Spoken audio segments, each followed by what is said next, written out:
Oi, gente, tudo bem? Olha, vou ler um trecho do José de Alencar, Sonhos d'Ouro. Hoje é sábado à noite, com esse livro maravilhoso. Lembro muito da minha avó.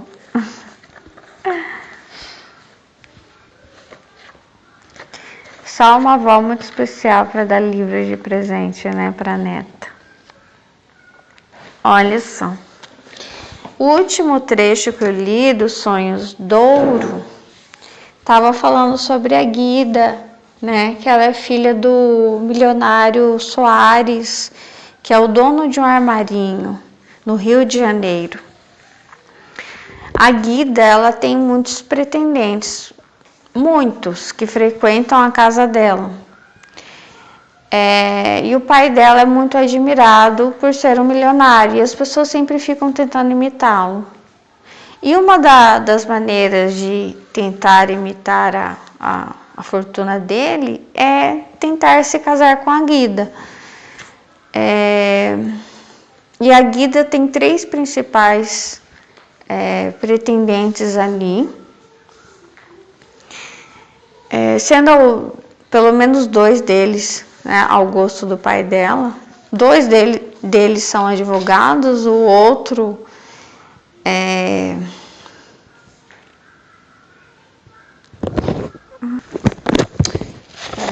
corretor imobiliário. Só que, na verdade, o que eu tinha feito o último comentário é que não há concorrência, porque ela já escolheu, o pai dela disse que ela poderia escolher e ele daria a sua aprovação, né? Se sim ou não, ele só daria a bênção, né? E ela já escolheu no coração dela o Ricardo. E o Ricardo não faz parte, não frequenta a casa dela, não faz parte da vida social ali. Porque ele é um rapaz pobre que veio de São Paulo junto com seu amigo. Os 2 são advogados, mas estão no início de carreira, diferente desses 3 pretendentes dela, que não estão iniciando na carreira, já são homens ricos. Pelo menos um deles já é milionário, dos pretendentes dela. E o Ricardo não. E aí, ela, apesar de ter esses vários homens ao redor dela, ela sente falta do Ricardo, ela passa a pensar muito nele, eles sempre se encontram de forma fortuita no caminho. E a vida sempre leva ele a ajudá-la de alguma maneira, para salvar a cachorrinha dela, para pegar uma flor que ela queria, né? Enfim, eles estão sempre se encontrando meio que sem querer pela vida. E ali a casa dela tá cheia de gente, mas é como se a casa estivesse vazia, porque ela fica pensando nesse Ricardo, né? E ela pensa, eu acho que eu vou convidar ele para vir aqui em casa, né? Tá tendo uma festa e eu vou convidá-lo. Será que ele vem? Eu não sei, ele é pobre, eu acho que ele não vai se sentir bem, né, aqui em casa. E aí ela manda o criado dela escrever uma carta para ele convidando. Aí ele responde, fala que ele não vem. E aí ela pensa, eu acho que ele ficou chateado porque eu não escrevi a carta, né? Eu mandei que o criado, mas esse criado, ele não é só um criado. É alguém da confiança do meu pai, então não é qualquer um, não era para ele ter ficado chateado. Aí ela conhece alguém que é um dos 3 pretendentes que conhecem esse Ricardo e que promete que vai, né, convidar e apresentar os 2. E aí esse homem, depois de muita insistência, sai à procura desse Ricardo, e é nesse momento que nós chegamos. Como está o Ricardo? O que ele está fazendo? O que ele acha da Guida, dessa moça? Enquanto sucediam estes fatos, Ricardo, a causa involuntária deles, estava bem tranquilo em casa de Dona Joaquina. De volta do passeio, saboreou com um amigo o frugal almoço da boa senhora. Ainda estavam à mesa galhofando e rindo quando ouviram o som do búzio. E pouco depois apareceu-lhes o Simão pescador, alegre, corado e bem disposto. Trazia várias celhas de cipó cheias de peixe. Uma delas era destinada a Dona Joaquina, a quem a Gertrudes a mandava de presente. Oh, já está bom? Perguntou-lhe Ricardo. Ora, senhor, para bem dizer, não tinha moléstia, andava banzeiro, quer dizer, triste, mas a moça me trouxe felicidade. Depois daquele dia em que ela ralhou comigo, o senhor bem viu, não há mãos a medir. É peixe tanto que a rede quase não aguenta. Está bom, estimo muito. Depois de algumas palavras trocadas com a velha, o pescador despediu-se. Adeus, sinhá dona. Ainda vou levar este peixe à casa do comendador, o pai da moça.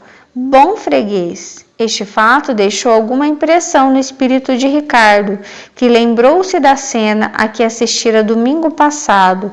Haverá criaturas abençoadas que têm o dom de comunicar aos outros sua influência propícia, pensou o moço. Tendo a presença do pescador despertado a lembrança de Guida, Ricardo contou a Fábio o seu encontro pela manhã e o incidente da flor. Bom, creio que sempre tomamos a praça de assalto, exclamou Fábio. Não abandonas tua ideia. Ora, se fosse comigo o encontro desta manhã, agora estaria eu almoçando em casa do Soares. E de que te servia isto? De quê? É bom que o dinheiro vá se acostumando conosco, e o meio é chegarmos-nos àqueles que o têm. Receio, ao contrário, que nossa pobreza o importune, indo procurá-lo no meio do luxo. A discussão prolongou-se. Os dois amigos ainda estavam empenhados nela quando chegou o Daniel, com a incumbência que sabemos. Ricardo, a princípio surpreso pelo convite que não esperava, não hesitou na resposta que o português transmitiu à Guida. Fábio, tomando o amigo de parte, instou com ele para aceitar a fineza do capitalista, mas nada obteve. Decididamente, assim não iremos para diante, é desenganar, disse Fábio muito contrariado.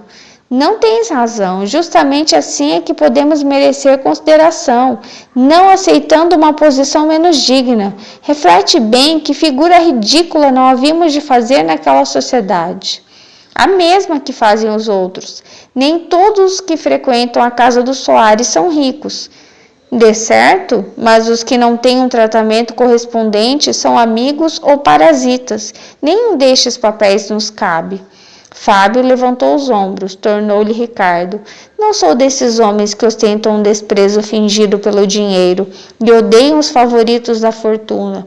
Ao contrário, quando a riqueza é honestamente adquirida, eu o respeito e estimo, porque representa a meus olhos o fruto, tão legítimo como brilhante, do trabalho, mas em caso algum lhe sacrificarei minha dignidade. Não me farei cortesão dessa como de qualquer outra grandeza da terra. O lisonjeiro para mim é um eunuco moral. Então o pobre não pode, sem bajulação, ter relação com pessoas ricas? Que doutrina! Sem dúvida que pode, quando se estabelece uma certa igualdade social por virtude de alguma causa, como, por exemplo, a amizade, o parentesco, uma posição elevada, a consideração pública, etc. Um escritor notável, embora nada tenha de seu, pode aceitar a hospitalidade do milionário, porque trata de igual a igual. Se este é rei na praça, ele é rei na imprensa. Sua presença, assim como a de todas as outras pessoas distintas, é honra que os ricos solicitam. Neste caso, tu que tens talento e escreves bem, devias aceitar o convite. Era uma honra que fazia ao Soares. Obrigado pela ironia. Onde está a ironia? Somos dois pobretões obscuros. Eu podia acrescentar de minha parte, e desconhecido. entre aspas, porque realmente o sou nesta grande cidade, em casa de um milionário, no meio de uma sociedade habituada ao luxo e às grandezas, qual seria a nossa posição? Creio que a classifico bem dizendo que faríamos o ponto de transição entre o parasita e o criado, formaríamos o elo desses dois anéis da cadeia. Com efeito, modéstia tão requintada degenera em orgulho. Entendes que, não sendo dos primeiros, te rebaixas? É outra fragilidade que eu não tenho, Fábio. Esse fofo orgulho da pobreza, que serve de forro a um fingido desprezo da riqueza. Não me envergonho de ser pobre, de parecê-lo e confessar em qualquer ocasião, mas estou longe de fazer da minha pobreza uma espécie de dorna de Diógenes. Diógenes, filósofo cínico grego que viveu no IV século a.C., inimigo do raciocínio especulativo, da religião e sobretudo da vida luxuosa e artificial, ficou popular por ter como única morada um tonel, a Dorna referida por Ricardo. A falta de dinheiro pesa-me, sem contudo me acabrunhar, e justamente porque ele me pesa, me elevo mais em minha consciência, sentindo-me incapaz de cobiçar a fortuna adquirida por meios ilícitos. Estás, portanto, enganado, meu amigo. Não tenho orgulho, mas dignidade.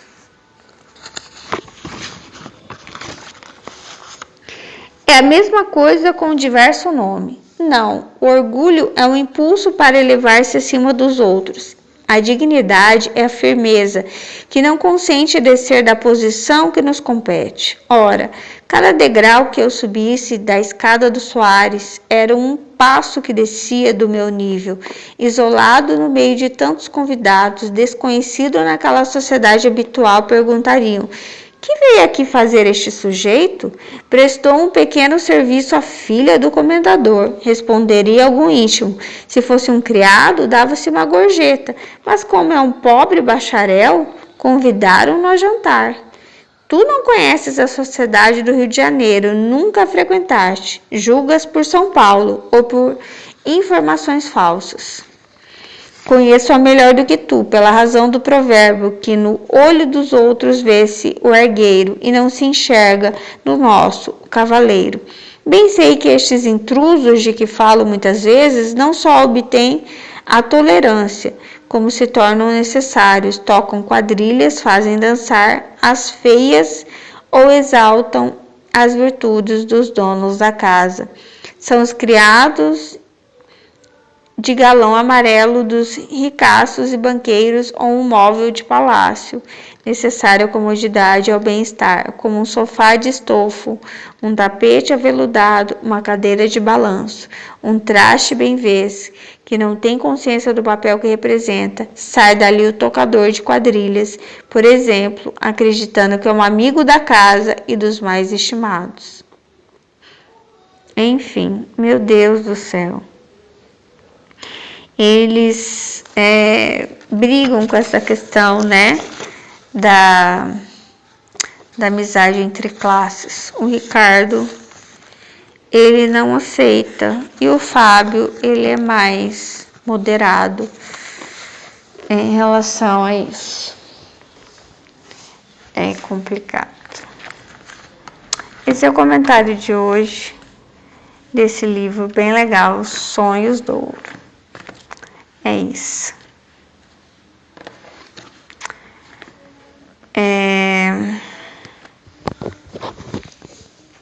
Eu tenho uma lembrança que eu vou contar para vocês. Vamos ver.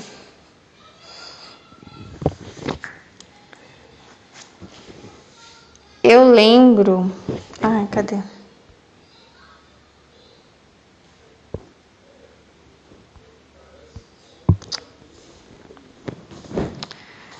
Eu lembro certa vez que eu fazia catequese e eu lembro de uma menina bem franzininha, branquinha, do cabelo curtinho, e que ela fazia catequese, mas ela não era minha amiga, só que sabe aquelas pessoas que você conhece de vista? Então, nem sabia o nome dela. E daí quando eu mudei para um prédio, E eu comecei, esse prédio tinha uma padaria bem pertinho. E minha mãe sempre mandava que eu fosse comprar pão. Eu ia com uma amiga comprar pão e eu comecei a ver essa menina da catequese lá na padaria. E aí eu comecei a cumprimentar ela, né? Até que um dia eu conversei com ela. Ela falou assim: eu moro aqui perto. E pelo que eu entendi, ela morava na frente de onde eu estava morando, na frente do condomínio. E aí comecei a fazer amizade com ela, né? Um dia ela me convidou para ir na casa dela. Não lembro se ela servia um chá, alguma coisa, a gente ficou conversando. Daí eu lembro que eu falei para ela assim: vamos combinar um dia de você ir lá no prédio pra gente tomar banho de piscina, não sei o quê. E daí ela chegou aí lá em casa, né, tomar banho de piscina, apresentei os meus amigos do prédio para ela e tal. E daí um dia, eu lembro que eu estava na cozinha de casa, o interfone tocou. Daí eu atendi, era uma senhora, né, que queria falar comigo, eu estranhei, né. E aí ela falou assim: você conhece a fulana? Daí eu falei: conheço, minha amiga. Daí ela já foi falando que a fulana não era minha amiga, que ela não podia ser minha amiga, porque... ela falou pra você que ela é minha filha? Daí eu falei: sim, é. Daí ela falou assim: ela não é minha filha, ela é minha empregada, e ela não mora aqui em casa, não mora não, né? Ela falou assim, quis dizer que ela não era da mesma classe social, que ela não era filha dela, que ela era empregada e que eu não podia ser amiga dela, que a gente não podia mais se ver, que ela não devia vir na minha casa, né? E que ela tinha mentido para mim, né? Que ela tinha me enganado, enfim, realmente ela não tinha contado essas coisas, só que na hora que a senhora me contou, eu fiquei com muita raiva da senhora, porque eu achei muito estranho toda aquela história, né? Porque nessa época, eu acho que eu tinha uns 13 anos de idade, e a menina era da mesma faixa etária. E eu achei muito estranha aquela menina, né, que era menor de idade, ser empregada dela, né? Eu morava ali na casa. E aí eu logo imaginei de cara que aquela senhora rica tinha adotado a menina e feito ela de empregada até para ter... e provavelmente não tinha quase gasto nenhum, né, com a menina que devia fazer todo o serviço da casa, enfim.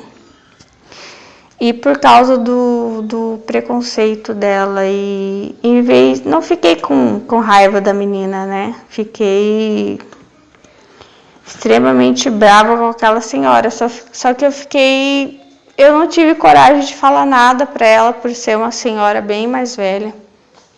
Por ser uma pessoa adulta, né? Eu era adolescente. E depois eu lembro que a menina me escreveu uma carta de despedida. Não lembro exatamente como que ela escreveu. Falando que eu era a melhor amiga dela e não sei o quê. E depois eu realmente nunca mais vi a menina, não sei o que aconteceu, não vi mais na padaria ou andando ali perto. Acho que não vi mais na igreja também. E eu achei tudo muito lamentável, aquela situação. E eu sempre fiquei pensando, meu Deus, o que aconteceu com aquela moça, o que ela sofria, né?